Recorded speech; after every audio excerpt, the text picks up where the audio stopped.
রাশিয়ার হয়ে ইউক্রেন যুদ্ধে অংশ নেওয়া বাংলাদেশি যুবক ইয়াসিন মিয়া শেখের মৃত্যু হয়েছে। গত ২৭ মার্চ ইয়াসিন নিহত হলেও তার পরিবার জানতে পারে ঈদের পরদিন। এরপর থেকেই পরিবারে চলছে শোকের মাতম। লাশ ফেরত চেয়ে আকুতি জানাচ্ছে পরিবারটি। ওয়ালটন আবারও মিলিয়নিয়ার অফারে ওয়ালটন ফ্রিজ কিনে আপনিও হয়ে যেতে পারেন মিলিয়নিয়ার। নিহত ইয়াসিন মিয়া শেখ ময়মনসিংহের গৌরীপুর উপজেলার ডোহাখালা ইউনিয়নের মরিচালী গ্রামের মৃত আব্দুস সাত্তার শেখের ছেলে। ৪ ভাই বোনের মধ্যে ২ জন আগেই মারা গেছেন। মা আর বড় ভাই রুহুল আমিনকে নিয়েই ছিল তার সংসার। আমার এলাকা হিসেবে আমার এবং আমাদের একটাই দাবি থাকবে যে ওর মারাই যায় তাকে, ওর বাংলাদেশ সরকারের কাছে যে ওর লাশটা যেভাবে আসে পরিবার পায় এবং অনেক ক্ষতিগ্রস্ত হয়েছে রাশিয়া যাওয়ার পরে, সে যেন আর্থিকভাবে লাভবান হয় পরিবার। তো অনেক ভদ্র ছেলে ছিল, পাশাপাশি লেখাপড়াও করছে, চেহারা ছবিও ভালো ছিল। তো মনে করুন যে তার বাপ তার মা অনেক লালন পালন করে লেখাপড়া করাইছে।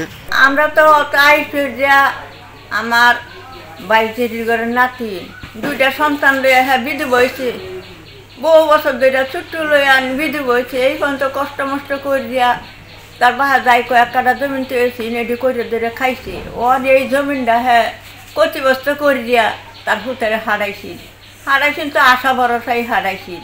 তো ও যদি আশা ভরসা যদি না তাহে আইনার জায়গায় গিয়া যদি হ্যাঁ মৃত্যু হয়ে থাকে, মৃত্যুর লাশটা যদি হারাইতেন তাহলে তার মা আমরা হইতে বেশি দেখে সন্তান হইতাম। ওই পরিবার কোনো হয়ে নাই যে সে দাঁড়াবে। ওরা এক হইল বায়ের যন্ত্রণা, আরেক হইল ঋণের যন্ত্রণা। কিন্তু আমরা এই কথাটা বলতে চাচ্ছি, বাংলাদেশ সরকারের কাছে যদি কোনো ব্যবস্থা করতে পারে ওদেরকে দাঁড়ানোর মতো, হ্যাঁ, তাহলে আমরা ইনশাল্লাহ তাদের বাংলাদেশ সরকারের কাছে কৃতজ্ঞ থাকব। নিহত পরিবার ও স্থানীয়রা জানান, গত ৯ বছর আগে মারা যান আব্দুস সাত্তার শেখ। অভাব অনটনের সংসারের হাল ধরতে কোম্পানিতে চাকরি করতে গত বছর সেপ্টেম্বরে রাশিয়ায় পাড়ি দেন ইয়াসিন। ইয়াসিনের স্বপ্ন ছিল সেনাবাহিনীতে যোগ দেওয়ার। নানা চেষ্টায় তা না হলেও সেনাবাহিনীতে যোগ দেওয়ার স্বপ্ন পূরণ হয় রাশিয়ায় সেনাবাহিনীতে চুক্তিভিত্তিক যোদ্ধা হিসাবে যোগদান দেন ইউক্রেন যুদ্ধে। ইউক্রেনের ক্ষেপণাস্ত্র হামলায় থেমে যায় তার স্বপ্ন। ছিন্ন ভিন্ন হয়ে যায় ইয়াসিন সহ তার ৪ সহযোদ্ধার দেহ।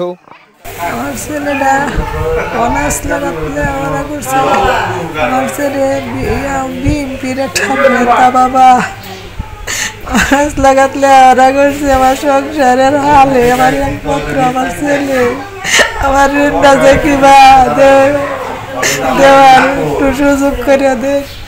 আমার ছেলে একটা ছাত্র দলের আন্দোলন গেছে, ঢাকা বিশ্ববিদ্যালয়ের ছাত্র। আমার মাঝে আমার করবার না, এটা সমাধান করে দিন। আমার ছেলে তো নাইনি, আমি লাশটা চাই, আমার ছেলের লাশটা চাই। আর আমার এই যে আমার সংসারের এই হালটা, এটা একটা ব্যবস্থা করে দেয়। ইয়াসিন মারা গেছে, তার বন্ধুর কাছে খবর পায়া আমরা এই আতঙ্কিত হয়েছি। তখন আমরা আরো খবর নেওয়ার চেষ্টা করছি, যে দূরের রাস্তা আমরা পাচ্ছি না, বুঝছেন, না পাওয়াতে তার আরেক লোক আছেন, সেই লোকেও বলছে যে ইয়াসিন মারা গেছে।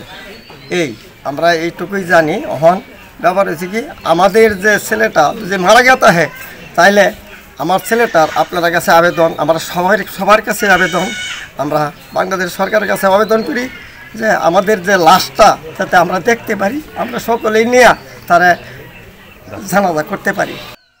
একই গ্রামের বাসিন্দা জেলা আইনজীবী সমিতির সাবেক সভাপতি ও উত্তরা জেলা বিএনপির সদস্য অ্যাডভোকেট মোহাম্মদ নুরুল ইসলাম হক বলেন, বাংলাদেশ সেনাবাহিনীতে যাওয়ার জন্য অনেকবার সে চেষ্টা করছে এবং সে সিলেকশনও হয়েছিল প্রাইমারি, কিন্তু পরবর্তী সময়ে ফাইনালি তাকে সিলেক্ট করা হয় নাই। যে সে ওই যে ফ্যাসিস্ট, যে একটা বিগত দিনে ফ্যাসিস্ট সরকার, সেই সরকারের দলভুক্ত না, সে ওই দলের অন্তর্ভুক্ত না, সে অন্য দলের লোক। এই জন্য তাকে ফাইনালি সবসময় সিলেকশনে নিল, প্রাইমারি সিলেকশনে টিকছে, কিন্তু ফাইনালি সে তাকে বাদ করে দিছে।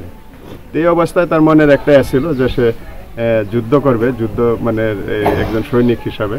সবাই আমরা চাই যে তার লাশটা অন্তত আমাদের দেশে আনার একটা ব্যবস্থা করা হোক।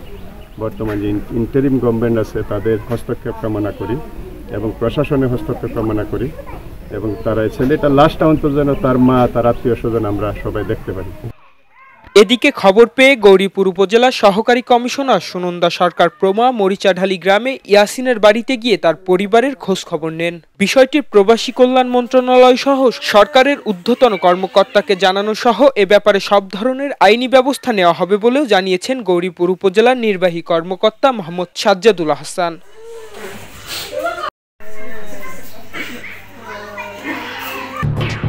খবরের কাগজ, নিখাত, নির্ভীক, নিরপেক্ষ।